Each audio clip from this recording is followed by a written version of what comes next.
त्याचं नाव आहे दागिन्यांची शर्यत. एकदा दागिन्यांमध्ये शर्यत लागली. जो तो कुस्ती गाऊ लागला आपली. कानातले म्हणाले, एकदा दागिन्यांमध्ये शर्यत लागली. जो तो कुस्ती गाऊ लागला आपली. कानातले म्हणाले, कानाचे सौंदर्य आमच्यामुळे वाढते. नाकाची चमकी म्हणाली, माझ्यामुळे नाकाचे सौंदर्य वाढते.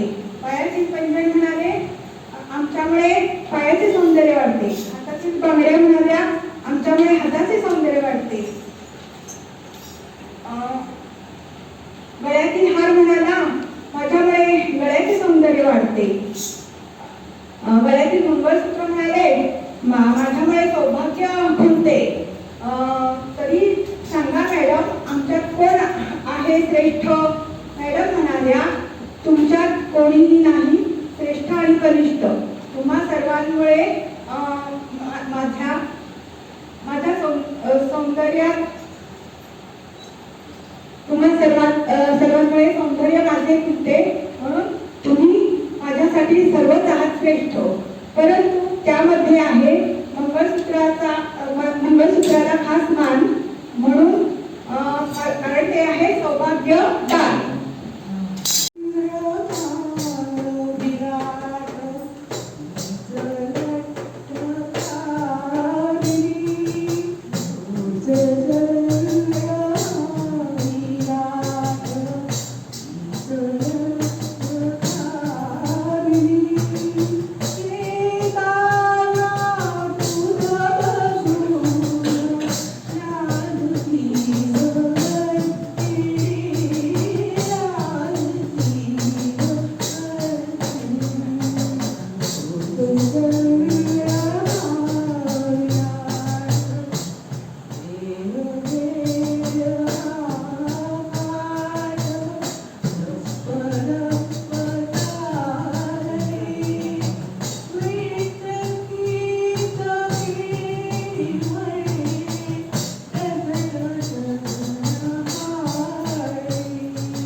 माझा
ಕನ್ನಡದ ಕುಲದೇವಿ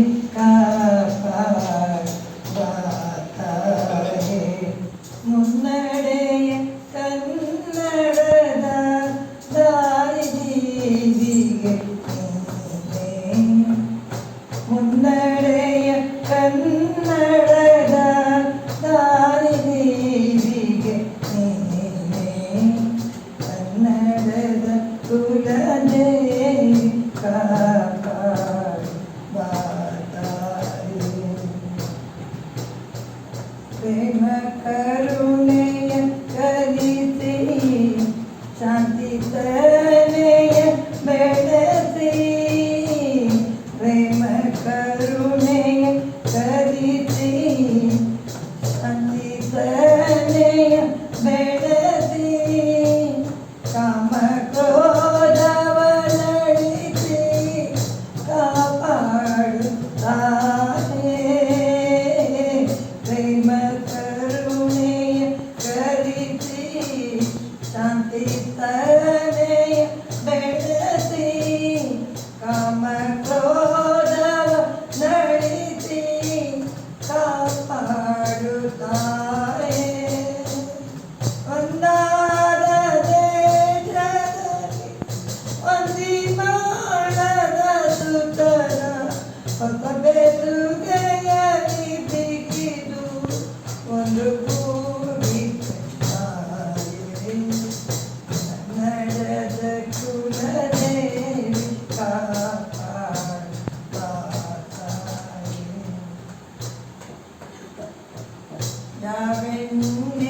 ಯಾವೆನ್ನೆಯಾದರೂ ಬೆಳಗುವುದೇ ಗುರಿಯಮ್ಮ ಯಾವೆನ್ನೆಯಾದರೂ ಬೆಳಗುವುದೇ ಗುರಿಯಮ್ಮ ತತ್ವವನ್ನು ನೀನೆತ್ತಿ ತೋರುವ ತಾಯೇ ಯಾವೆನ್ನೆಯಾದರೂ ಬೆಳಗುವುದೇ ಗುರಿಯಮ್ಮ ತತ್ವವನ್ನು ನೀನೆತ್ತಿ ತೋರುವ ತಾಯೇ ಎಡೆಯಾಂತರಾಳದಲ್ಲಿ ಹುಟ್ಟಿವ ಕಾರಂಗಿಯಲ್ಲಿ ಒಂದಾಗಿ ಕೂಗಲಿ ಕನ್ನಡ ಕನ್ನಡ ಒಂದಾಗಿ ಕೂಗಲಿ ಕನ್ನಡ ಕನ್ನಡ ಕನ್ನಡ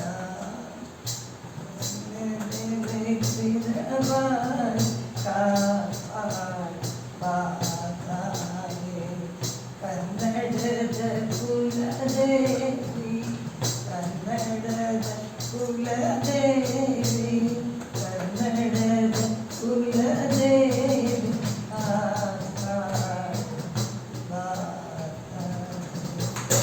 बॅकग्राऊंड असते गाणं वेगळं आहे बॅकग्राऊंड असते की एक आजोबा आहे एक आजोबा आहे एका हॉटेलमध्ये जातात आणि टेबलावर बसतात वेटरांना ताटच करतो परंतु आजोबा जेवायला सुरुवात करतात परंतु तिथे त्या आजी काही जेवायला सुरुवात करत नाही. वेटर इकडून तिकडून एरगाला घालतो. त्याला असं वाटतं की जेवत नाही का. बऱ्याच वेळाने त्याला वाटतं की आपल्या हिंदू संस्कृतीचं खूपच हिंदू संस्कृतीचं खूपच ती पालन करणारी वाटतं. नवरा जेवल्याशिवाय जेवणार नाही बहुतेक असं वाटतं.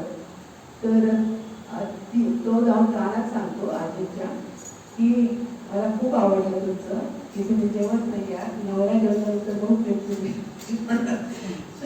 ते जेव कसले आहे म्हणून कानात सांगते. दोघांच्या कवळ्या एकच कवळी आमची एकच कवळी आहे आमची. त्याच्यामुळे ते ठेवले की मग जेवणार अशी बॅकग्राऊंड आहे. आता पहिल्या की आजोबा सुरुवात करता. सांगता राधा बोला राग का माझ्यावरी. सांगता राधा बोला राग का माझ्यावरी.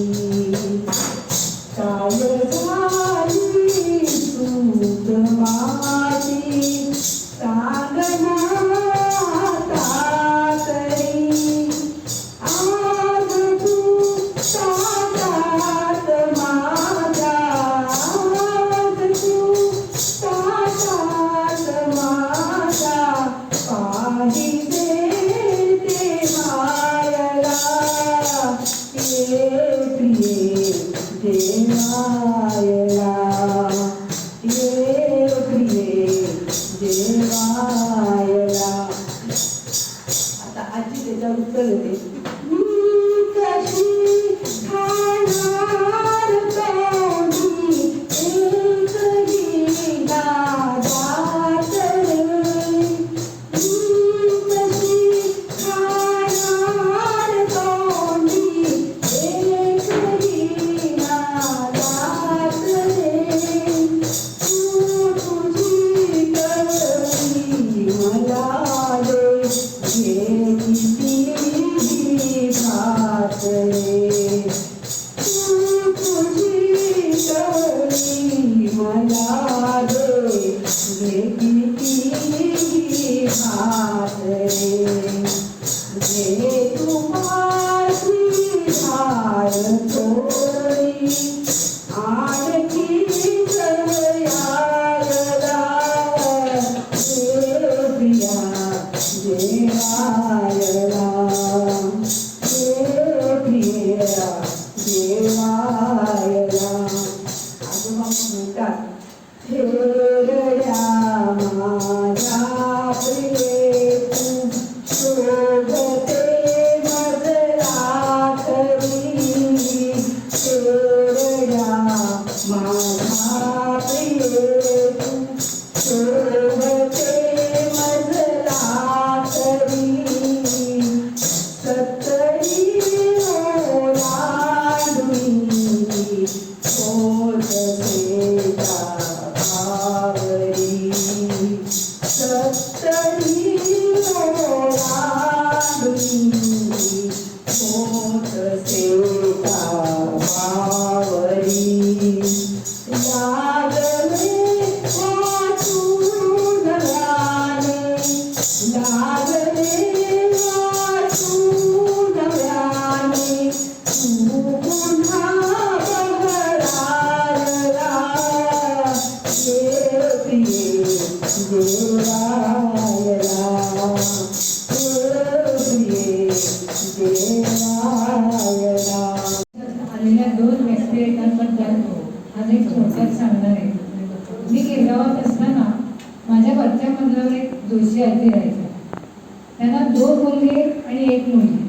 लहान वयातच मिस्टर केल्यामुळे त्या बिचाऱ्या 10 घरच्या पोळ्या करायच्या. त्यांची जी एक मुलगी होती तिचं नाव बेबी. तिचं नाव मला आजपर्यंत नक्की काय ते माहीत नाही. पण लहानपणापासून हातापायाने अपंग आणि डोक्याने पण थोडी कमीच. घरभर इकडे तिकडे फिरायची. वयाच्या 16 वर्षापर्यंत जेमतेम 4थी इयत्ता पास झाली आणि शाळेतून तिला काढून टाकलं. पुढे तिचं भवितव्य कठीणच. जोशी आजी रोज डोळ्याला पदर लावून एकच म्हणायच्या, तिचं पुढे कसं होईल. पण देव सगळ्यांसाठी आहे. आमच्याच गल्लीत एक टेलर काम करणारा गावाहून आलेला एकटाच मुलगा होता. त्यांच्या घरी पण या तुळशी आजी रोज पोळ्या करायच्या. त्यांना थोडं त्यांच्याबद्दल जरा दया पण होती. ते म्हणाले, तुम्ही एवढी काळजी करू नका, तुमच्या बेबीचा सांभाळ पुढे मी करेन. त्या म्हणाला, कसंही करशील? तर म्हणाला, काही काळजी करू नका, मी हिच्याशी लग्नच करेन. त्या रात्री तुळशी आजीनं काही केल्या झोप येईना. बेबीचं लग्न होणार कसं आणि त्या मुलाचं भवितव्य काय? पण शेवटी आईचं मन, ती म्हणाली ठीक आहे. आणि असं करता करता बेबीचं लग्न त्या मुलाबरोबर ठरलं.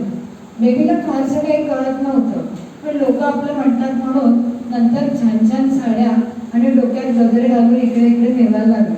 तिला काय नक्की कळत होतं मला माहीत नाही. असं करता करता 2 महिन्यात एका छोट्याशा हॉलमध्ये त्या दोघांचं लग्न झालं. बेबी खूप आनंदात. मग फारच कधी नाटकाला, कधी सिनेमाला, पण काय नक्की लोकांना कळत नव्हतं. झालं. बेबीची आई मात्र खुश होती. आईच्या परिस्थितीत देवाने पुढे नेलं. मुलीचा कोणीतरी सांभाळ करतं या आशेने त्या थोड्याफार सुखवल्या होत्या. पण नियतीचा घाला कधी पडला कळलं नाही. बेबीला दिवस गेले आणि 7व्या महिन्यात तिचं बाळ गेलं. ती बिचारी आपल्या आईकडे आली होती. 6-7 महिने राहिल्यानंतर सुद्धा तिचे मिस्टर तिला काही घरी न्यायला तयार नाही. काय करावं आता? आणि पुन्हा ती येऊन म्हणाले की आता मी हिला नेणार नाही. झालं. आता काय करावं? तिला तर फारसं काही कळतच नव्हतं. ती आपली पहिल्यासारखी इकडे तिकडे, याच्या घरात त्याच्या घरात, बौद्धिक पातळी तेवढी. फारसं तिला दुःख होत होतं, कळत होतं, काहीच कळत नव्हतं. काही दिवसांनी चाळीतल्या सगळ्या बायका टोकायला लागल्या, तुम्हाला तरी काय गरज? त्या मुलाचं ना आयुष्य तुम्ही उद्ध्वस्त केलं स्वतःच्या मुलीसाठी. पण शेवटी ती आली होती. तिथून कुठेतरी एक मनाचा कोपरा सांगत होता, ठीक आहे, आपल्या मुलीला थोडं तरी काहीतरी दिवस चांगले जातील. पण नियतीच्या ते मनात नव्हतं. त्याप्रमाणे बेबी परत आली. एक दिवशी कोणाकडे तरी पापड करायचं काम चालू होतं. तिकडे त्या तुळशी आजी पण गेल्या होत्या. नेहमीप्रमाणे बायका आपल्या टोचत बोलायला लागल्या, काय आजी तुम्ही एवढ्या अनुभवी, तुम्हाला पण एवढं कळलं नाही का? शेवटी त्या इतक्या जोरात रडल्या आणि त्या म्हणाल्या की आज माझी बेबी घरी आली, पण थोडे दिवस तरी का होईना देवाने तिला 10 आनंदाचे क्षण दिले आणि आता मी तिला आयुष्यभर सांभाळायला तयार आहे. आणि ती बेबी 4 महिन्यापूर्वी गेली. आजपर्यंत मला तिचं नाव माहिती नाही. पण देव कुठेतरी थोडे तरी दिवस प्रत्येकाच्या आयुष्यात आनंदाचे देतो यावरून हे मला नक्की कळलेलं आहे. या चालीमध्ये सखी बहीण आला मारका, सखी बहीण आला मारका, आता तरी पळशील का, पळशील का, सखी बहीण आला मारका, सखी बहीण आला मारका. तुझी गाय ते देखणी आली तशी गेली गुणी, ती गाय ते देखणी आली तशी गेली गुणी. तो बैल बघत घराई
बातमी पसरली, वाऱ्यासारखी बातमी पसरली, सार्वजनिक नळाला आले पाणी.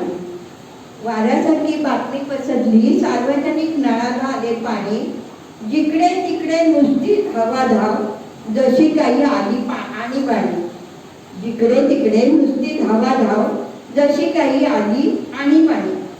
मिळेल ते भांडे हातात घेऊन जनजनार्दन पळू लागले भारी. मिळेल ते भांडे हातात घेऊन जनजनार्दन पळू लागले भारी. आता हसावे की रडावे कळेना, सीन होता लय भारी. आता हसावे की रडावे कळेना, सीन होता लय भारी. बाया बापड्या लावू लागले नंबर, बाया बापड्या लावू लागले नंबर. कळशान बादल्यांचा झाला पूर. कळशा बादल्यांनी का पाणी आलेले म्हटलं की धावत धावत सगळे जे हाताला भांड मिळेल ते घेऊन पळतात. बाया बापड्या लावू लागले नंबर, कळशा बादल्यांचा पूर. कचा कचा सगळी जण भांडत, शिव्यांचा झाला महापूर. कचा कचा सगळी जण भांडत, शिव्यांचा झाला महापूर. माझा तुझ्या आधी नंबर सगळेच गाऊ लागले. माझा तुझ्या आधी नंबर सगळेच गाऊ लागले. पुन्हा कुणाला आवरावे यामध्ये लीडर ओरडू लागले. तिकडे लीडर पण आले होते बायकांना पुरुषांना लाईनीमध्ये उभं करण्यासाठी. माझा तुझ्या आधी नंबर सगळेच गाऊ लागले. पुन्हा कुणाला आवरावे यामध्ये लीडर ओरडू लागले. काय करणार, पाणी म्हणजे जीवन, जगण्याचा असे स्तोत्र. त्यासाठी काय होईल ते होईल, सगळ्यांनी जपला महामंत्र. त्यासाठी काय होईल ते होईल, सगळ्यांनी जपला महामंत्र. धन्यवाद. जोरी ती तुझीच मत्ता, उघडदार आता मंत्र्या, उघडदार आता. भीते लठ्ठ भोका भगुनी जात बायकांची, मनी पोलिसांच्या कारे भीती चोरट्याची. सरावल्या मंत्रालाही घाबरे धाता, उघडदार आता मंत्र्या, उघडदार आता. देशाची तिजोरी ती तुझीच मत्ता, उघडदार आता मंत्र्या, उघडदार आता. उजेडात घेशी जे जे एक रोख ठोक, झाकण्यास तेथे आहे दूरचीच बँक. घडोघडी जनतेला दे गोड भूल थापा, उघडदार मंत्र्या आता, उघडदार आता. देशाची तिजोरी ती तुझीच मत्ता, उघडदार आता मंत्र्या, उघडदार आता.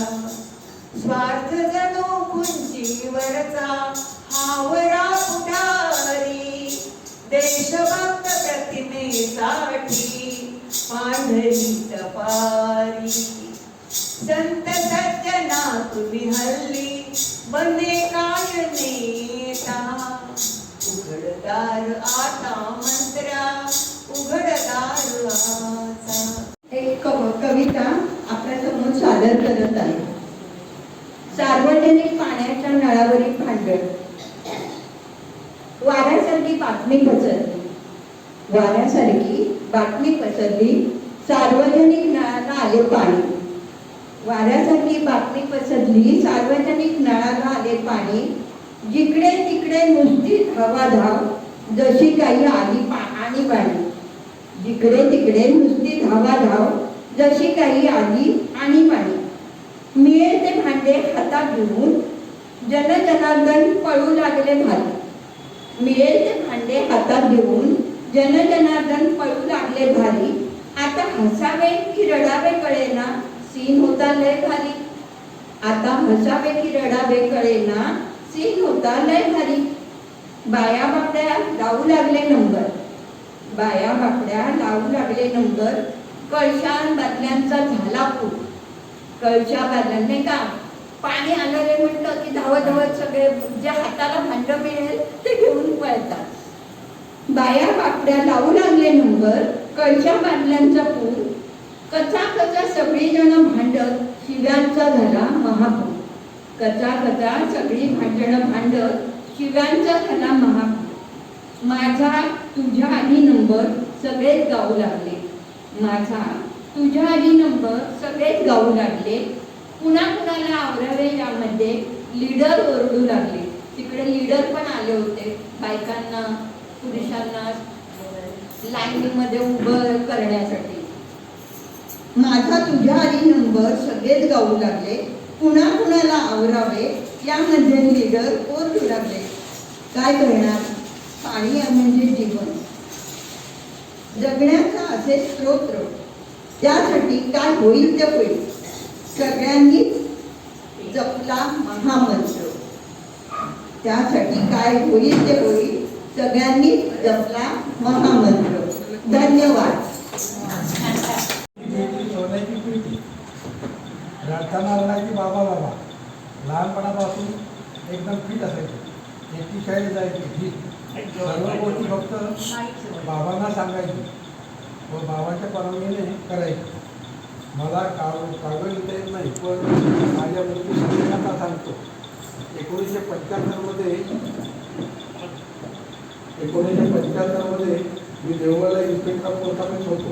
1975 माझ्या लग्नाचा वाढदिवस होता. माझ्या पत्नीने बाळ पण जवळ आले होते.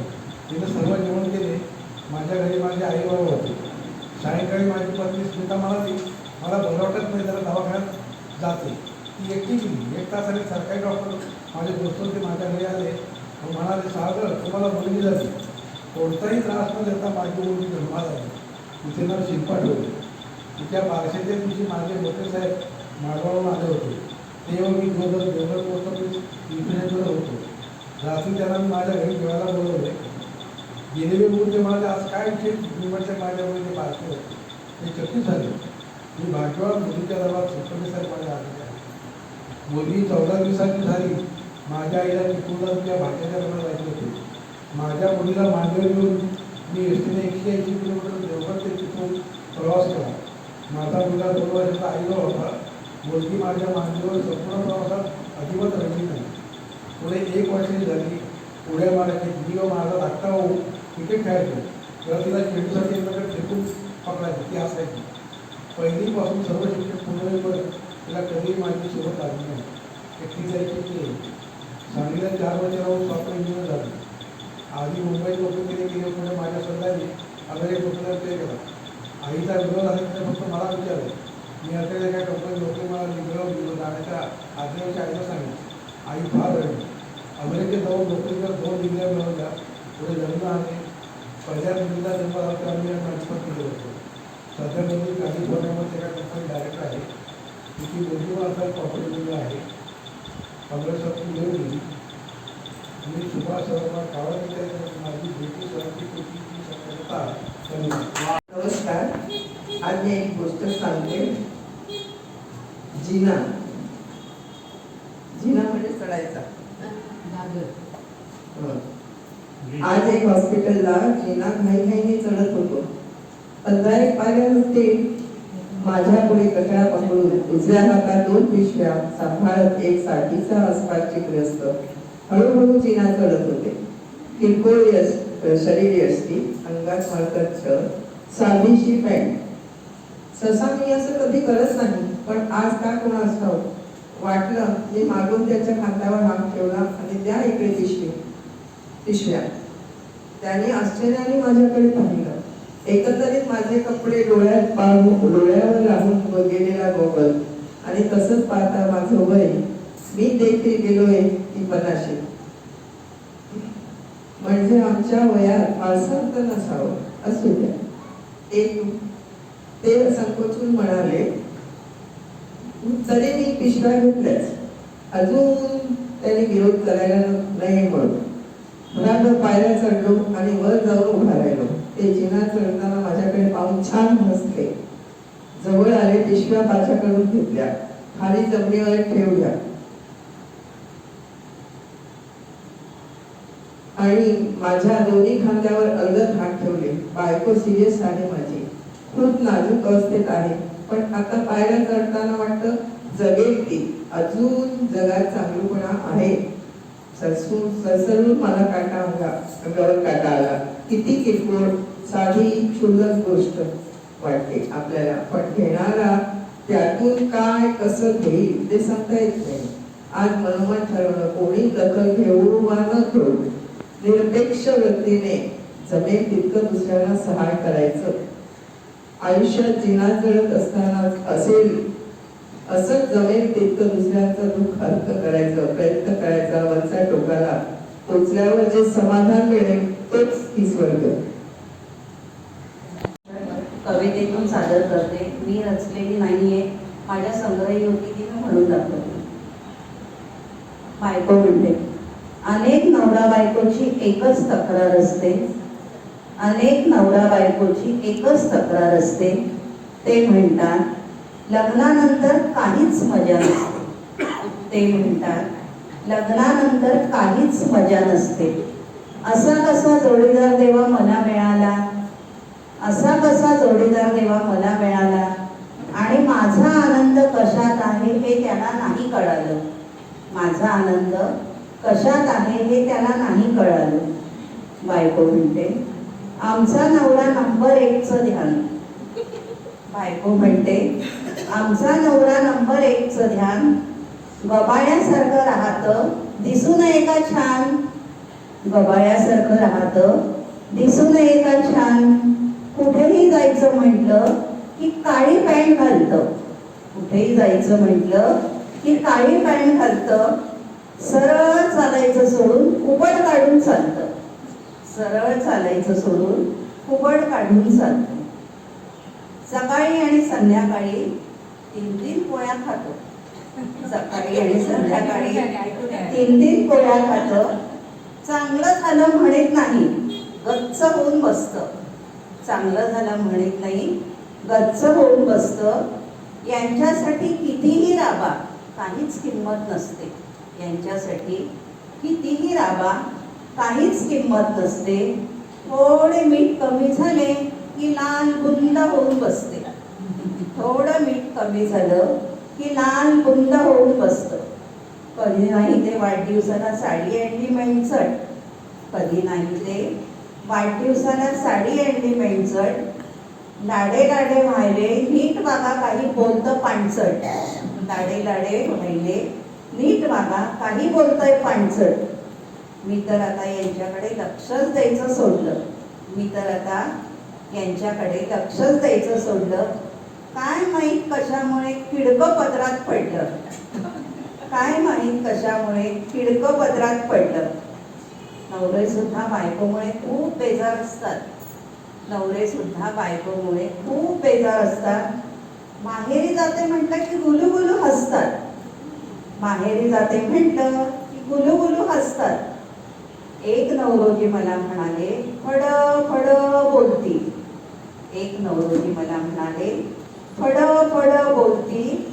हार घालताना माझी अक्कल काय माहीत कुठे गेली होती.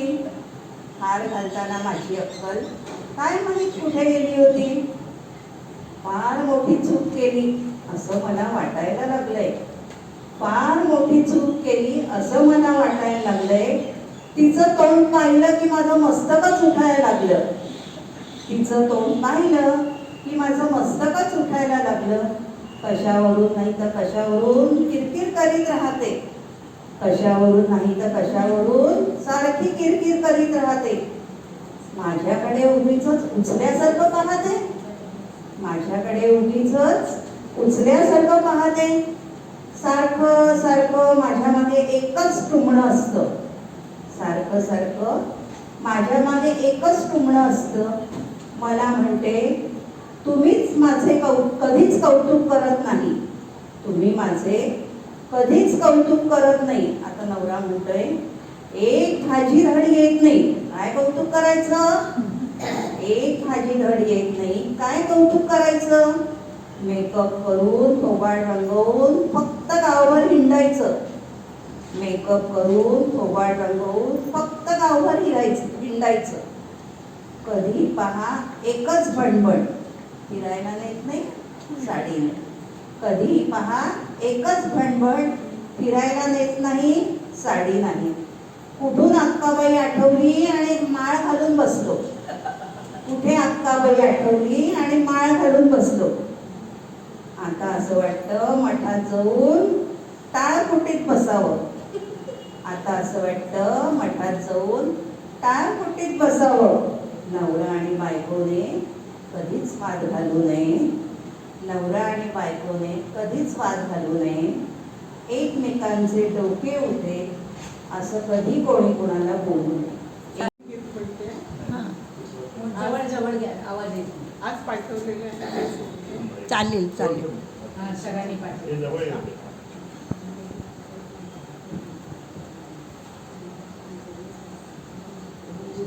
चंद्रमा विराट चलठ कामिनी येताना तुझ बघून लाजती गहत्तेनी लाजती गहत्तेनी तोच चंद्रमा विराट देह घेर हा अफाट धप्प धप्प चालणे बैठकीत केळी वाडे डझन डझन हाणणे स्नानाला हौद एक रोज जाई संपोनी येताना तुझ बघून लाजती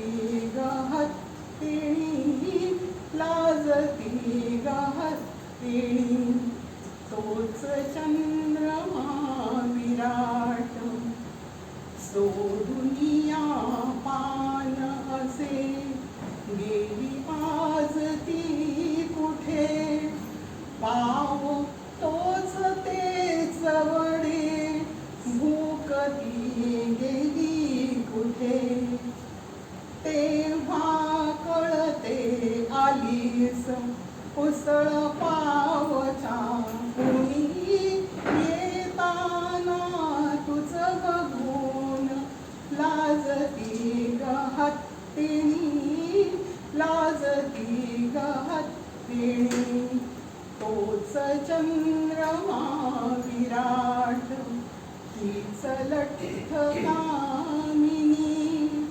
येताना तुझ बघून लाजती गहत्तिणी